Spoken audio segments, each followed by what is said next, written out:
You're listening to the Hour of the Time, and I too.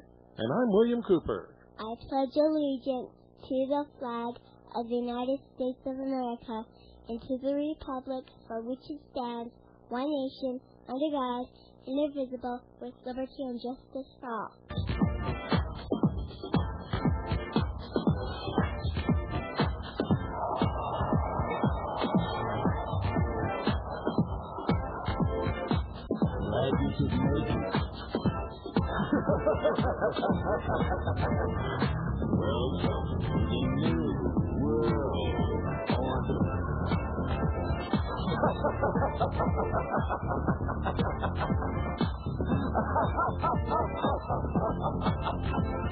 Never in human history has so few taken so much from so many as America's Illuminati and their warlords of Wall Street and Washington. In just 8 years, these banksters and international government gangsters took us from the greatest creditor nations to the largest debtor nation on earth. Our standard of living has dropped like a rock for 4 out of every 5 Americans. They have foreclosed on our homes, our farms, our factories. They've exported your jobs and surrendered our arms. They want a new world order. A new world order. A new world order. A new world order.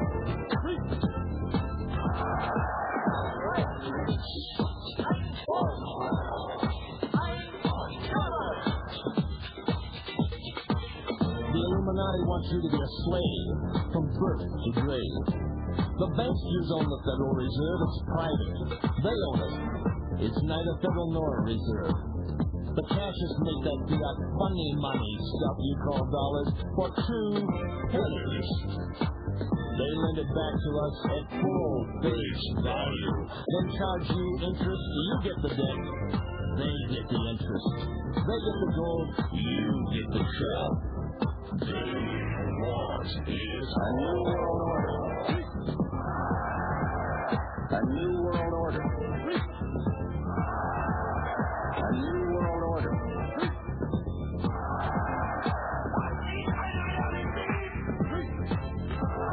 It is a big idea.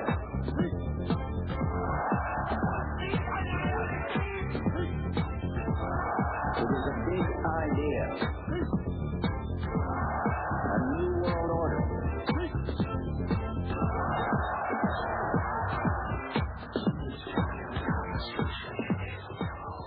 Don't forget, folks, that we have our FM broadcast transmitters available.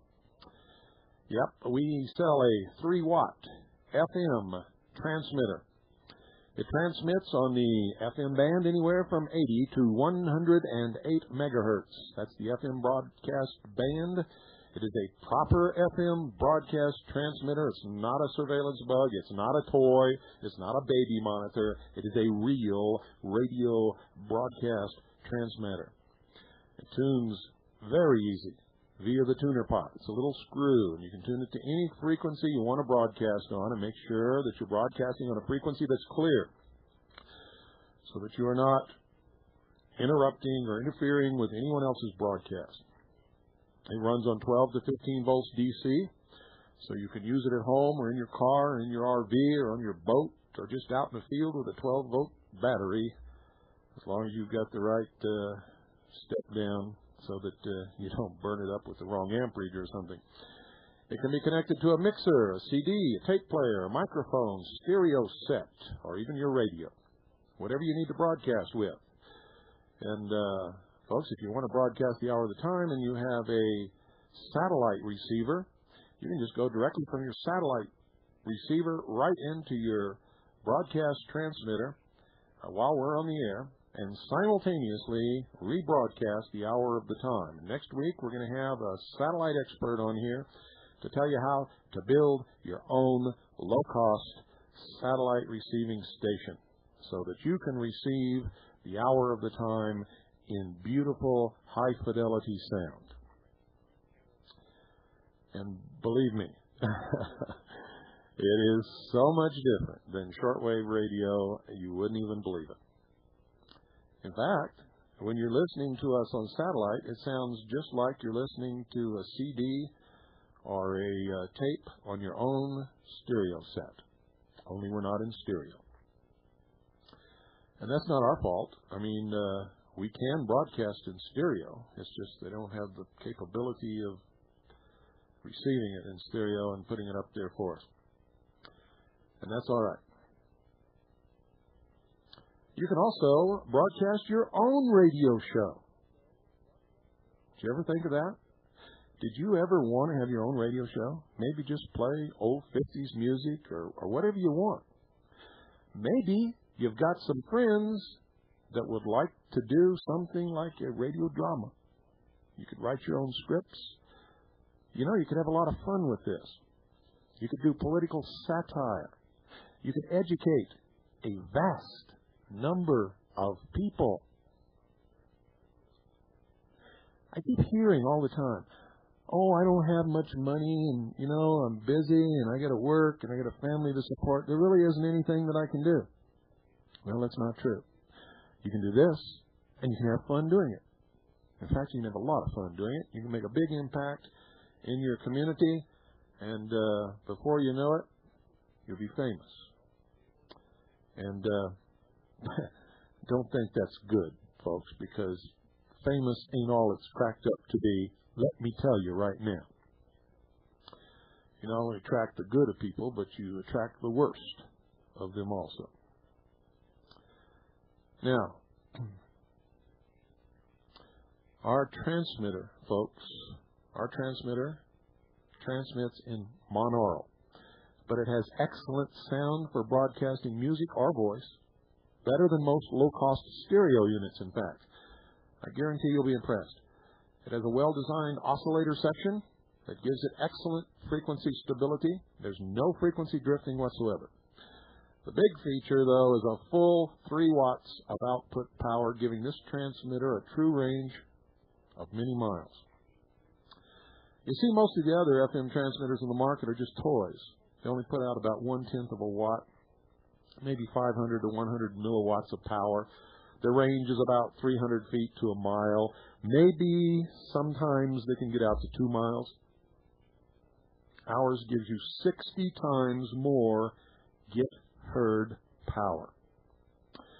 Also, the power it takes to drive most radio frequency amplifiers is from 10 to 100 watts. If one day you want to be heard in the next town, we use the best parts and PC boards in our transmitters. And folks, if you order the kit, you get plans to build a 1/2 wave dipole antenna and plans for a 3/4 wave antenna. If you order the assembled and tested model, you will receive a complete 1/2 wave dipole antenna with your transmitter set. The kit does not come with a transmitter. Both kits come with plans for a 3/4 wave antenna, which gives you a 3 decibel gain over the 1/2 wave dipole antenna and, of course, a greater range. Now, we're the only micro-broadcast transmitter company to sell fully assembled and tested, not just kits, that we are aware of. If there's somebody else that does it, let me know and I'll stop saying that. But right now, we're the only ones that I'm aware of, folks, that sell fully assembled and fully tested FM broadcast transmitters. We also have free technical support if you ever have any problems, and we stand by our claim that this is a good product. It's fairly priced. If you're not happy with this transmitter, we will refund your money. As long as when it's returned, it's in complete working condition.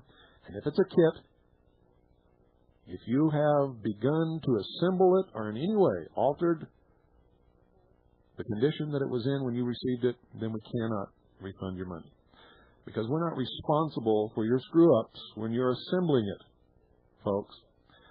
So when you get it, look it over. If you don't want it, send it back. We'll refund 100% of your money. But once you start to assemble it, you actually begin the assembly process, that guarantee is null and void.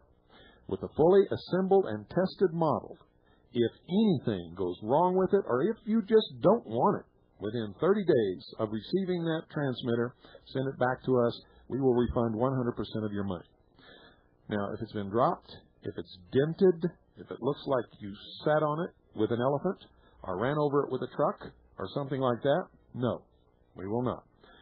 Only for defective parts or failed parts, or you just flat don't want it, and when it's returned to us, it works perfectly, we'll refund your money. We stand by this 100%. Now, we've sold over 200 in the U.S. already, and not one single transmitter has come back. We ship worldwide, ladies and gentlemen, except to Canada. We cannot sell these transmitters in Canada, and I will not lie on the customs forms, which means if we try to ship them into Canada, they will be stopped and confiscated at the border, and therefore, to save you the heartbreak of that happening, because if it's confiscated by the Canadian authorities, we cannot honor the money-back guarantee. Okay? So we just can't sell them in Canada. We can sell them anywhere else in the world. Worldwide, folks. So if you live outside the United States, any place other than Canada, you can also purchase these. Now, the kit, postpaid, is $100. The kit, postpaid, $100. The fully assembled and tested model, including the 1/2 wave dipole antenna, is $150. All prices are U.S. dollars. Okay? Now, I know there isn't any such a thing, but if I state it in any other way, people who are listening outside this country aren't going to understand what I'm talking about. All prices are U.S. dollars. We ship right to your front door. Folks, most transmitter shipped will be airmail special delivery. Orders will be shipped. Well, I better not say that, because if you don't get it, when you expect it, then you're going to be disappointed. Let me tell you, according to the postal regulations, I must say allow 6 to 8 weeks for delivery. You're going to get it a lot sooner than that, unless it gets lost in the mail or stolen or something, and we'll handle that if it happens. But allow 6 to 8 weeks delivery, and like I said, you'll get it a lot sooner than that. Okay, now, let me give you a little more information. The power supply. You can get at any Radio Shack or electronic supply house. Radio Shack is the best place to go if you're in the United States. The supply voltage is 12 to 15 volts DC. That's direct current. The supply current is 0.5 amps. Input sensitivity is 10 megavolt or millivolt to 1 volt. Input impedance is 10K to 100K. Now, I'm not an electronic expert, folks. If you are, then you know what I'm talking about. If you're not, then you're like me. You'll just know that they work well. Frequency range is 80 to 108 megahertz, which is the regular FM broadcast band. Antenna feed is 750 HMS-RG6U. Transistors 2N3553. The output power is 3 watts. Size is 3 inches wide by 6 inches long by 2.5 inches high. All sales are 100% confidential. This transmitter, folks, is dynamite. You'll have a lot of fun with it. You can help us wake up America, and it's your chance. to do probably what you secretly wanted to do for a long, long time, and that's have your own radio show, folks, and you can do that. Also, I want to remind everybody that the video tape set 12 hours of video tape of the presentation done at our last conference by the Oklahoma City Station Chief, Michelle. It is dynamite. You're not going to believe it. The professionalism that our people display. This is actually a training lecture. You'll learn an awful lot of the evidence and the reality of the Oklahoma City bombing. You're going to learn how media propaganda really works. You'll learn how our operatives in the field conduct an investigation and how a station chief supervises his or her people to make sure that the investigation is conducted properly and that all of the evidence is collected and that we're not going on supposition or guesswork or something that flew across the Patriot Facts Network. Nope, we only deal with facts. And this videotape set will bring it home to you. Then you'll understand a little bit better what we do. And it's going to give you a tremendous respect for what we do and for the people connected with the intelligence service of the Second Continental Army of the Republic. And that goes for you weenies out there in Gestapo, Nazi, jackbooted thug scumland. Be a good idea for you to order this videotape and learn how to do things right. Now that I've committed my oh boy, now that I have been politically incorrect, let's mosey on down.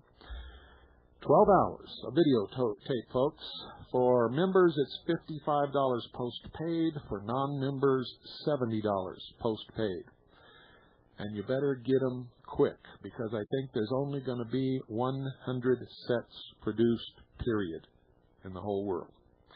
At least for right now. If there's a tremendous demand beyond 100, we might produce another 100, but right now it looks like 100 is going to be it.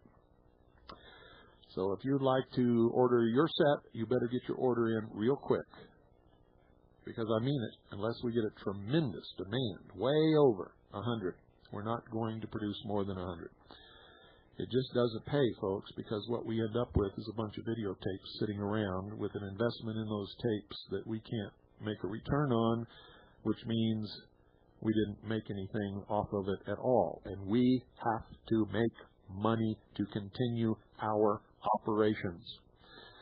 And 10% of all sales off the retail price goes directly to that station chief for whatever use she wants to put it to, either personal or in her organization. Doesn't make any difference to us. She's earned it. Also, the next issue of Veritas goes to press on Tuesday. I have written the headline article based upon I'd have to say, a lot of years of research. But in the last 2 years, specifically, a tremendous amount of research was conducted. And also a lot of the findings of Mr. Wayne Benson and Larry Beecraft went into this article, along with the results of my investigations and those specific operatives of the intelligence service who were assigned to investigate the BATF and the Internal Revenue Service. What we have discovered will blow your mind right through the roof. You will be so angry when you read this article. You see, you've been robbed. Every time you filed an income tax return and paid income tax, you were robbed. You were defrauded of your money. You were lied to. And this is big time. It is constructive fraud on a massive scale. Every time a federal judge presiding over a criminal trial or a tax court case brought before it by the BATF or the Internal Revenue Service, the judge lies to the jury, lies to the defense, and is actively, with knowledge of forethought and malice, taking part in constructive fraud. And we've proved it, folks. We've done what all of you could have done but never did. We got it right out of the books, right out of the law, right out of the history. It's a fact. And when Washington, D.C. sees it, I don't know what's going to happen, but I'll tell you this. It's not going to be good. I think the people who have been perpetrating all this stuff for a long time know what's coming. I think they know what's going to happen. We watch what they do. We have people who do nothing but monitor their personal investments whenever they can be monitored. And they're getting out of paper. They're going into natural resources. They're stocking up on food and water. They're buying gold and silver and copper and all kinds of metals, base metals. And, because when everything is all over with, those things are what's going to be worth something. All the other things, most of the things right now that you think are worth so much, when you really sit down and think about it, you're going to find out when the proverbial buffalo chip hits the fan, isn't going to be worth anything at all. You'll be amazed at what will have value and what will be traded amongst people with great worth. Things like toothpaste, tampons. Never thought of that, did you? See, it's going to be the basic things that people cannot do without: food, clothing, guns, ammunition, maybe even Bibles. I challenge you to devote some time to think about these things seriously. Gold and silver will control whatever market you're involved in. Anybody that has a gold coin that can be recognized as genuine, not counterfeit, as having a specific amount and purity of silver or gold in it, will be the king of the market. The smaller the denomination, the better off you'll be. Because if you want to buy a loaf of bread and all you have is a $20 gold piece worth $500, that's what that loaf of bread is going to cost you. However, if you had a little silver dime, you can get that loaf of bread for that little silver dime. I guarantee, folks.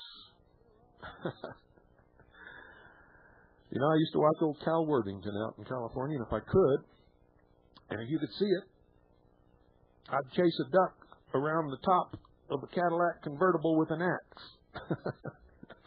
Just to get your attention, because old Cal got everybody's attention all the time. Whether you want a car or not, you always watched Cal Worthington's commercials because they were funny. I spent all day today working with Mike. Mike Aponte now is the only one left, him and his wife, Sharon.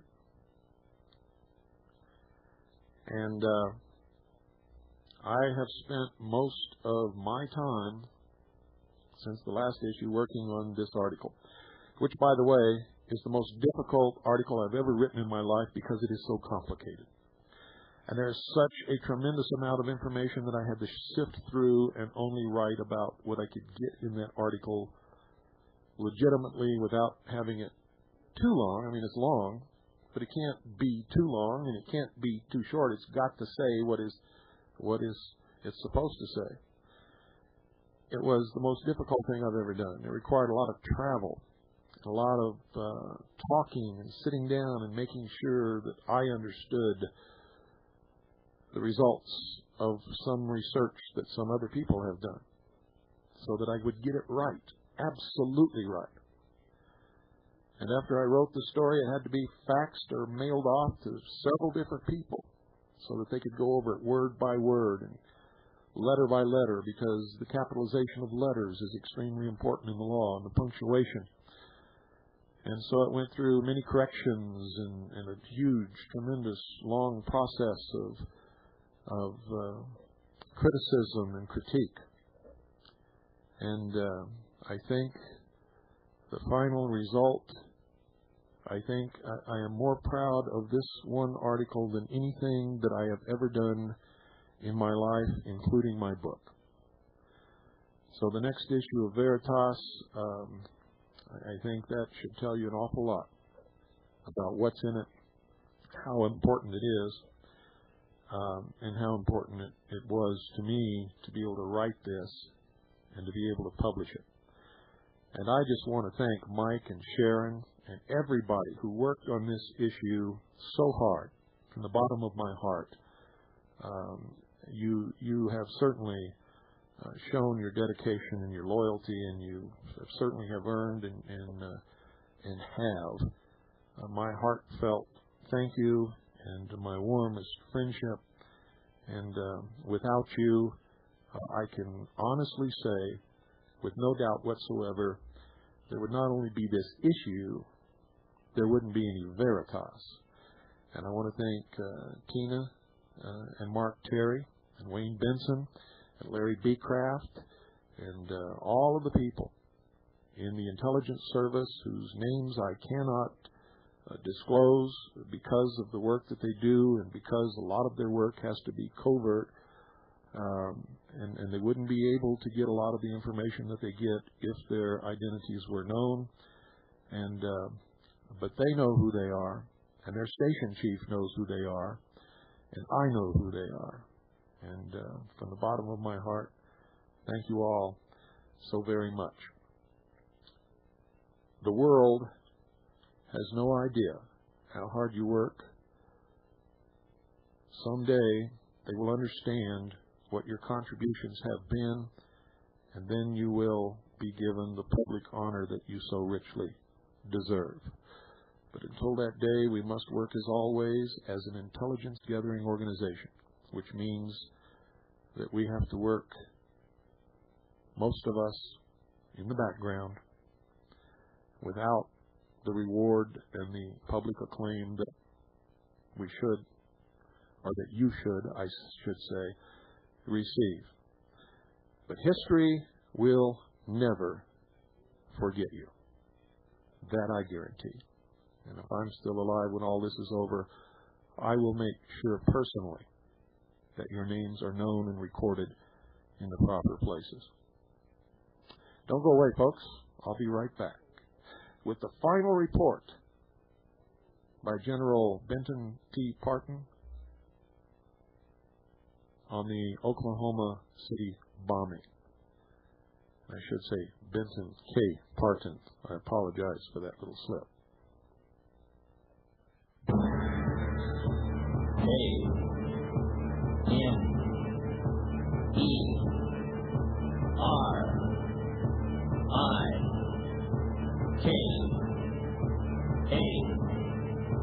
Comrade Clinton is marching us towards the millennium. His agenda, a new world order. He intends to foreclose upon the people and the property of the United States of America.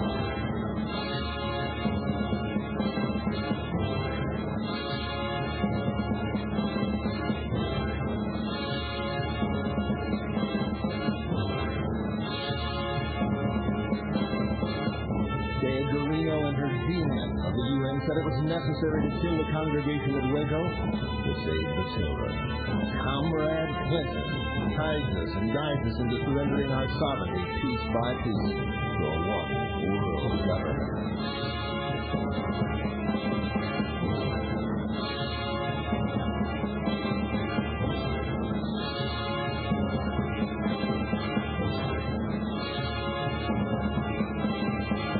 What's happened to you, America?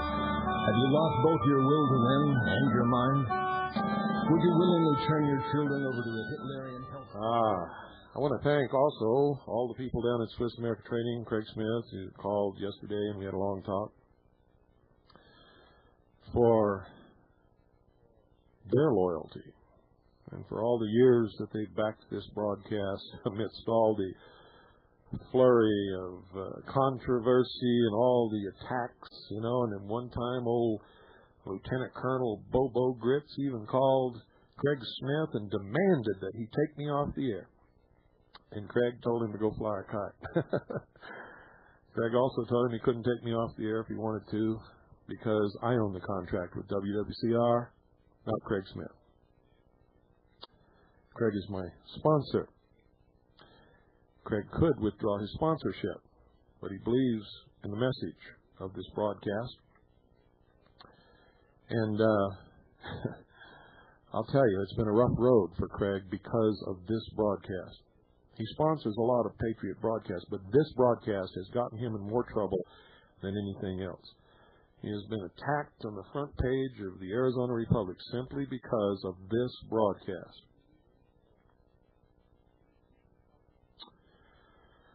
And many other things. He lost a lot of his business because of it. Now, let me tell you something, folks. Our enemies are successful because they do something that so-called patriots do not do, or very seldom do. You see, it's been my experience that people who call themselves patriots are looking for a buck. And in many ways, they're no different than the socialists who they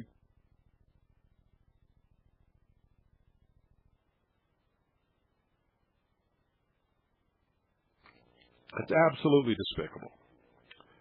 You see, because our enemies don't do that. They support their causes with big money, lots of money, all the time.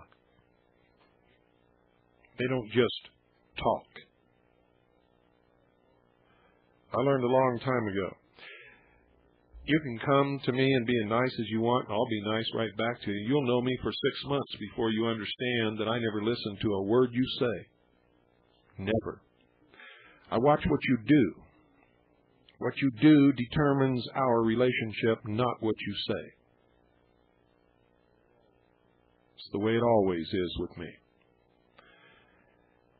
And I only give people one opportunity. That's it. That's all they ever get. Because I also learned a long time ago that all this forgiveness baloney just leads to allowing yourself to be stabbed in the back again by the same people, or to be lied to again by the same people, or taken advantage again by the same people. Because people are what they are. And good people don't do those things to begin with. Good people don't have to talk. Some of the best people I've ever known in my life rarely ever said anything, but they did an awful lot. And that's the way Swiss America Trading is. They do an awful lot to help a lot of people. And they've brought you this broadcast for 3 years, folks. 3 years. Through the intentional burning down of WWCR, all-out attacks by the scumbag commie press, loss of business from people who cannot stand to hear the truth,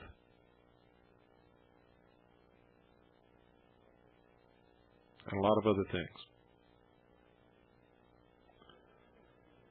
So if you understand what this battle is all about, if you understand what I've just been trying to convey to you, when and if you ever decide to do what you should have done a long, long time ago, and pretty soon it's going to be too late to do it, by the way, I hope you give your business to Swiss America Trading. There's nobody else who is as honest, upfront as they are that I know of. There's nobody else that I know of that gives you a buyback guarantee.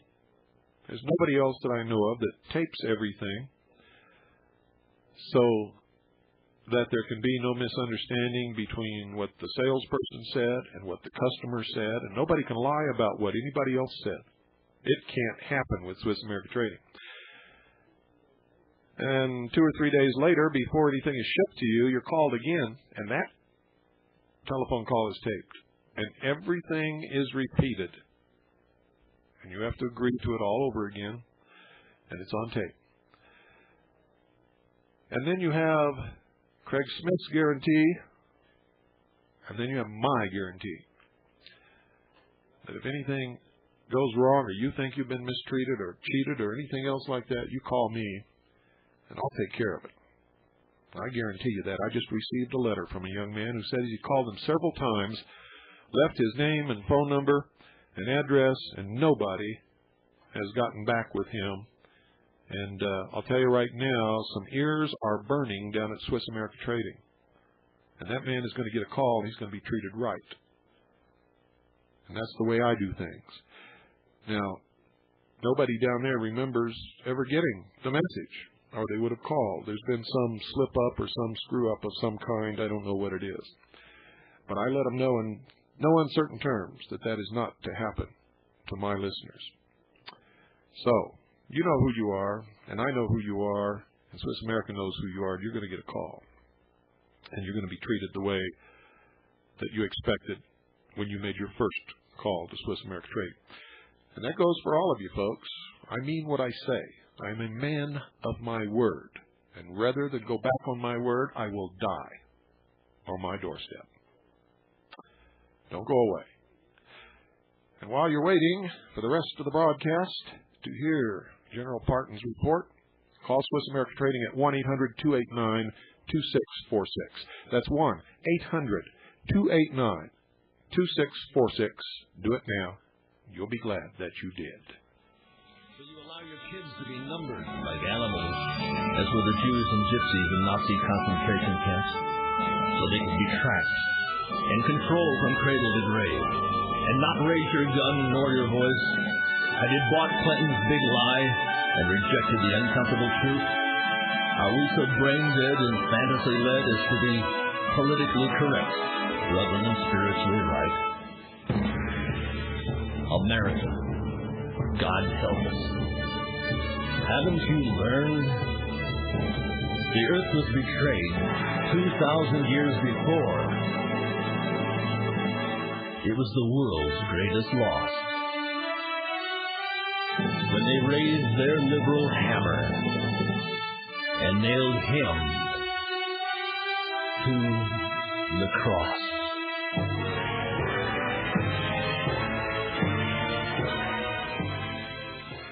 Well, ladies and gentlemen, this is the final report by Brigadier General Benton K.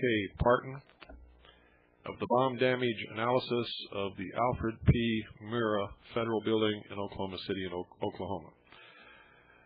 Now, you're going to get this in Veritas, but in case you want to receive a bound copy of his original report, you can get it for $10 by writing to Brigadier General Partin.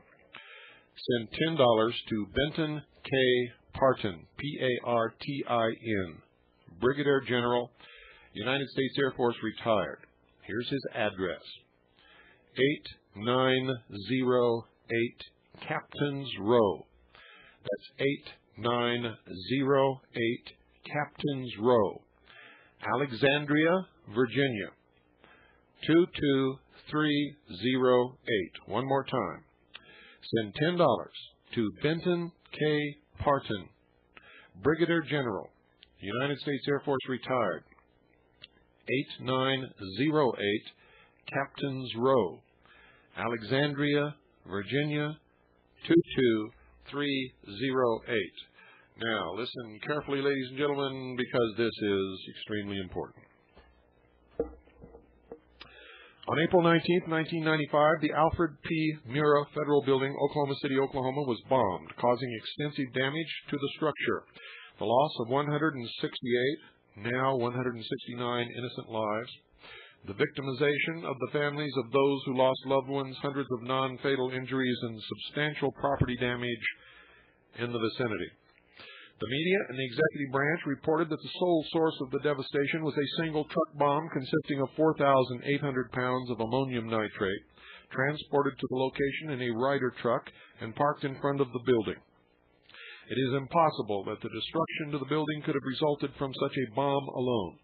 To cause the damage pattern that occurred to the Murrah building, there would have to have been demolition charges at several supporting column bases at locations not accessible from the street to supplement the truck bomb damage. Indeed, a careful examination of photographs showing the collapsed column bases reveals a failure mode produced by demolition charges and not by a blast from the truck bomb.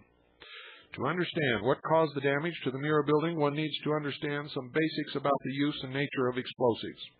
First, blast through air is a very inefficient energy coupling mechanism against heavily reinforced concrete beams and columns.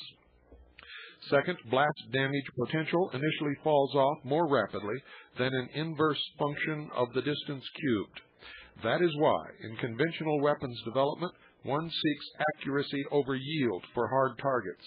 That is also why, in the World Trade Center bombing, where the only source of blast damage was a truck bomb, the column in the middle of the bombed-out cavity was relatively untouched, although reinforced concrete floors were completely stripped away for several floors above and below the point of the bomb's detonation. See Time magazine of March the 8th, 1993, page 35. By contrast, heavily reinforced concrete structures can be destroyed effectively through detonation of explosives in contact with the reinforced concrete beams and columns. For example, the entire building remains in Oklahoma City were collapsed with 100-plus relatively small charges inserted into drilled holes in the columns. The total weight of all charges was on the order of 200 pounds. The detonation wave pressure, 1 million to 1,500,000 pounds per square inch, from a high detonation velocity contact explosive sweeps into the column as a wave of compressive deformation. Since the pressure in the wave of deformation far exceeds the yield strength of the concrete, about 3,500 pounds per square inch, by a factor of approximately 300, the concrete is turned into granular sand and dust until the wave dissipates to below the yield strength of the concrete. This leaves a relatively smooth but granular surface with protruding bare reinforcement rods, a distinctive signature of damage by contact explosives.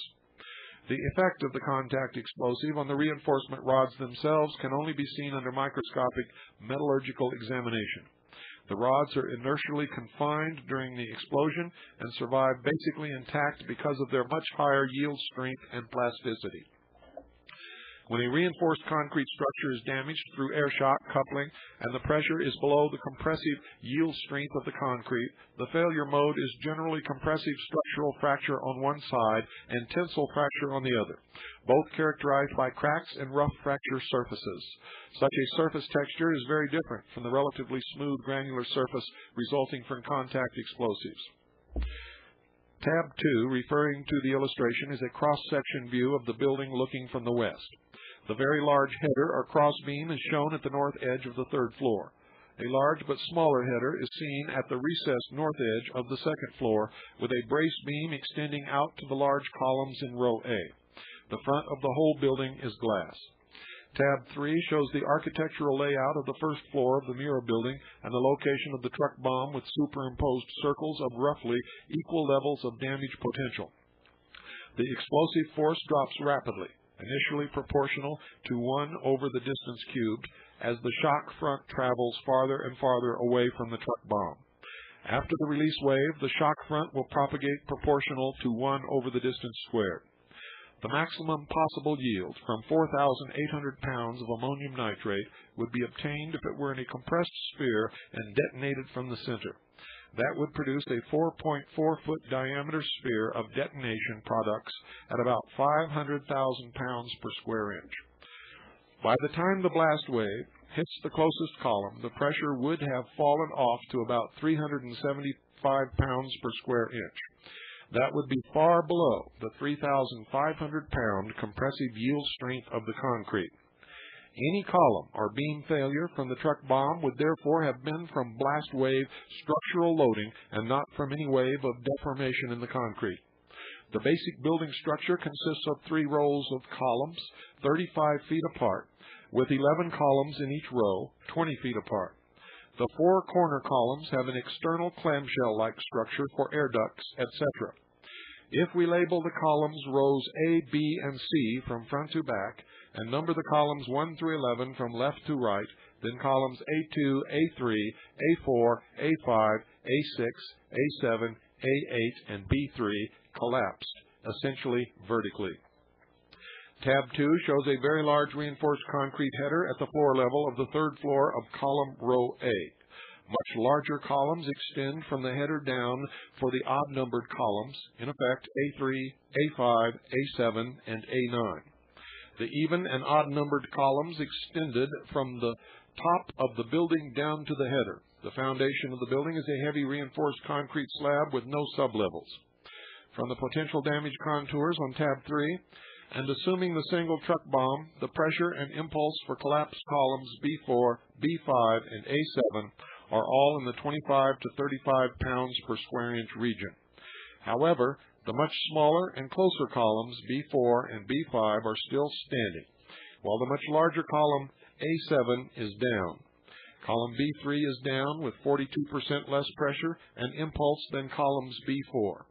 These facts are sufficient reason to know that columns B3 and A7 had demolition charges on them. Moreover, there is not sufficient blast impulse at that range to collapse any of the three. In fact, columns B2, B4, and B5 all have the sheetrock and furring strip finish still intact on the second and third floors, except where damaged by falling debris. The large header across the front of the building at the third floor of row A was not blown back into the building as one may expect from such a large bomb. The header came straight down but rolled backward 90 degrees because the columns above the header rested off-center toward the back. A careful examination of photos showing the A-row columns and the large header from the third floor reveals absolutely no air blast shock wave fracture, which is consistent with the pressure fall-off with distance from the truck bomb. The cleaned-up building structure, tab 4, shows that the failure line across the roof goes all the way to the ground except around columns B4 and B5 at the second and third floor levels. Reinforcement rods stripped out of beams and floors extend straight down on all floors.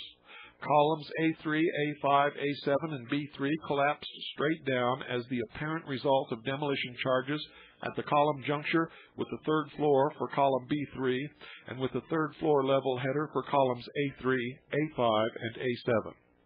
The even-numbered columns A2, A4, A6, and A8 in row A collapsed straight down because they were supported at the third floor by the header, which necessarily failed with the demolition of its conjunctions with column A3, A5, and A7.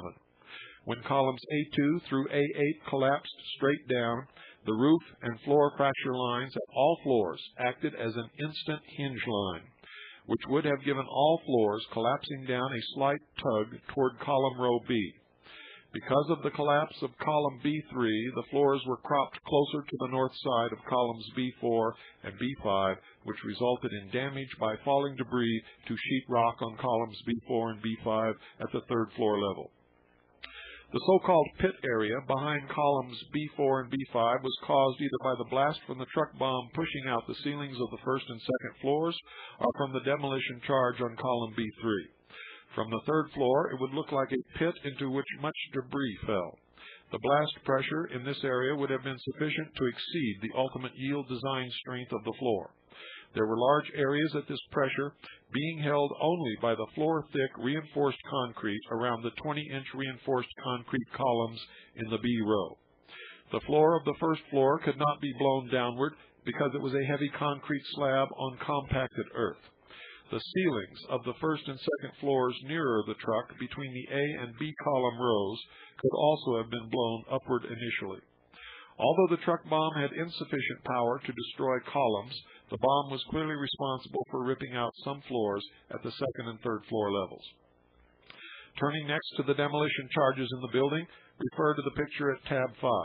Here you see column A9 with no spalling as one would expect with the blast pressures involved and the decorative indents are unmarred. Note also the grooves at the top of the column and across the header. When the demolition charge on column A7 went off, the charge instantly left a 40-foot cantilevered header supporting column A8. Cascading columns and beams from above probably snapped off the end with a clear structural fracture, including rugged cracks and rough surfaces. There is a large, unseen beam extending from behind the column, between the decorative grooves, back to the first floor header. This beam adds considerable rigidity to the lower odd-numbered columns in row A. Turning next to tab 6, the stub of column B3 has been cleared, showing the bare reinforcement rods at the third floor level. The large header from the third floor level has fallen almost straight down, with what appears to be demolition charge damage clearly evident to the right of column A3. The exposed reinforcement rods are clearly seen at the header end to the right of column A3. It appears that the demolition charge pulverized the header and columns out to about 2 feet from the juncture.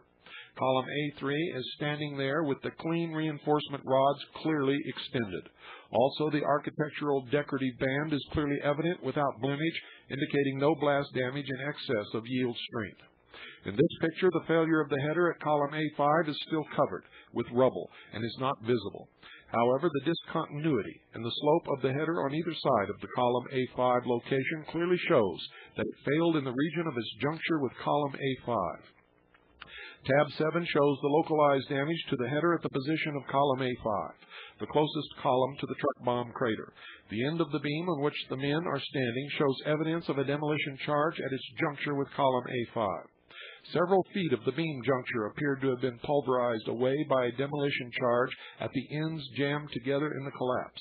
The blast pressure from the truck bomb would have been in the 400 pounds per square inch region, a factor of 10 below the yield strength of concrete. Tab 8 shows the localized demolition damage at the juncture of column A7 and the header. The same telltale demolition charge evidence is clear. The straight edge of the decorative groove at the juncture can be seen on both the column and the header. In my discussions with the building architect, who was on the scene as an advisor throughout much of the cleanup, he told me that the residual building was structurally sound and that the Mura building could have been rebuilt. This is totally consistent with the collapse of columns with demolition charges because the inflicted structural damage is more localized.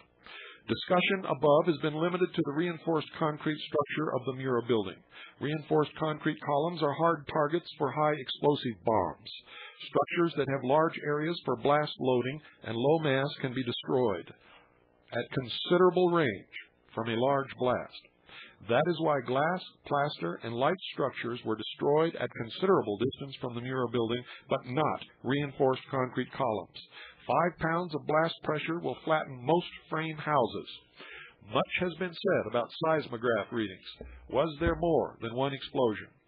Most people I talked to in Oklahoma City heard 2 explosions relatively close together.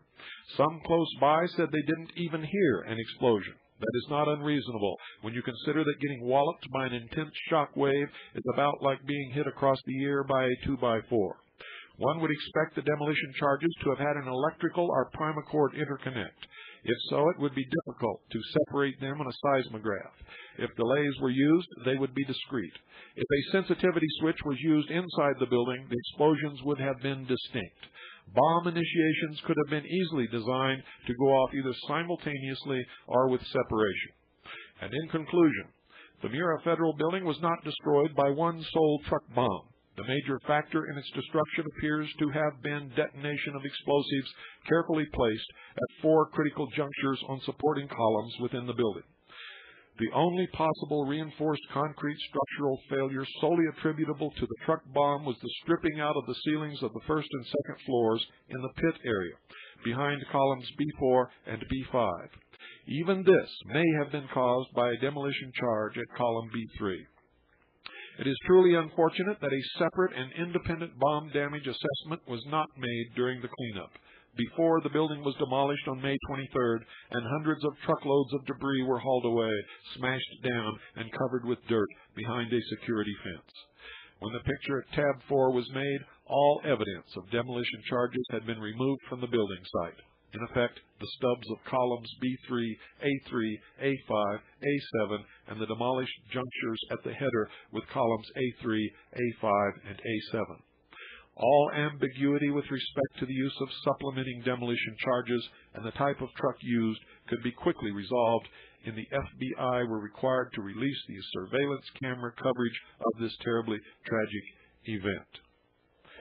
Ladies and gentlemen,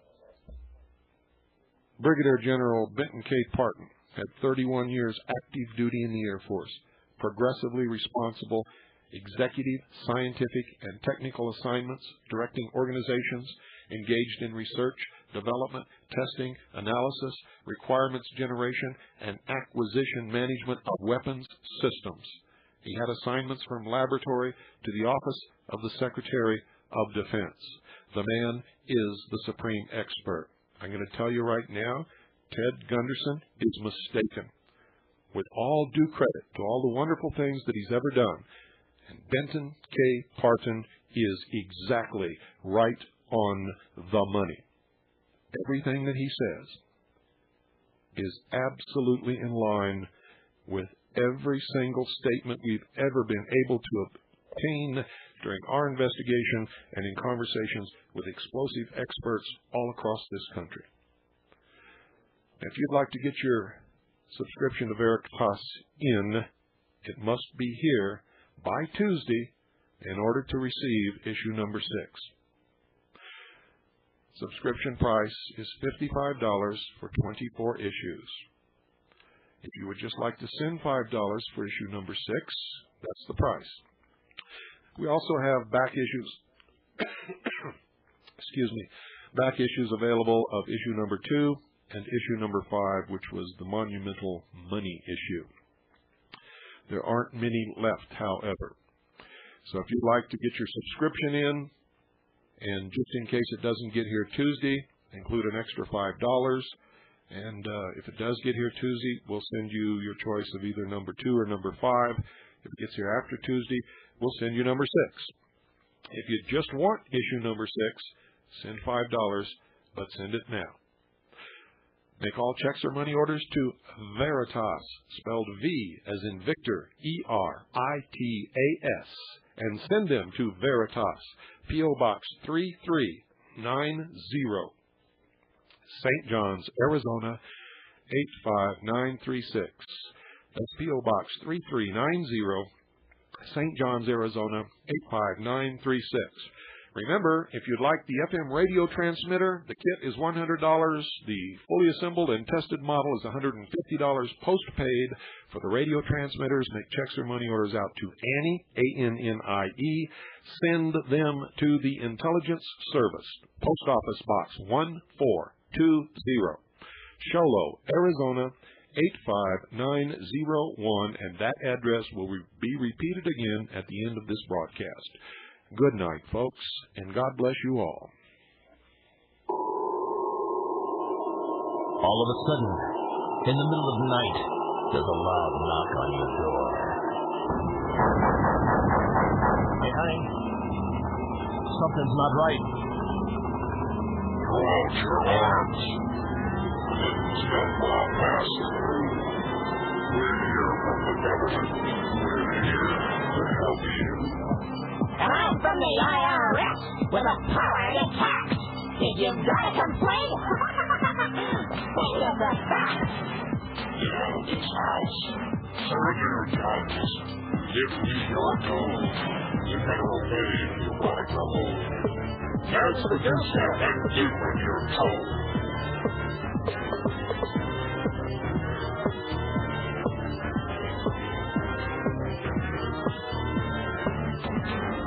Hillary Salala, Reno Janet Dyke, reading the words of General Albert Pike, demonic founder of the Ku Klux Klan, engineer of the Masonic Master Plan.